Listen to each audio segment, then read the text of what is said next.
nuk pranojnë orientimin seksual të vajzës së tyre, arrestojnë prindrit e 19 vjeçares italiane.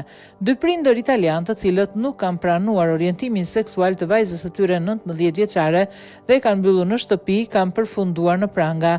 Mediat vendase bëjnë të ditur se vajza e tyre ishte lidhur në mënyrë romantike me një 20 vjeçare në Ercolano në provincën e Napolit. Prindrit e moshës 47-43 vjeç kanë kërcënuar vajzat se do t'i vinin zjarrin shtëpisë së 20 vjeçares ku jetonin. Për shkak të këtij kërcënimi, 2 vajzat ishin strehuar në shtëpinë e një shoqes së tyre, por prindrit e 19 vjeçares kishin instaluar një GPS në celularin e vajzës së tyre dhe arritën t'i gjenin vajzat, madje duke u paraqitur në shtëpinë e shoqes së tyre.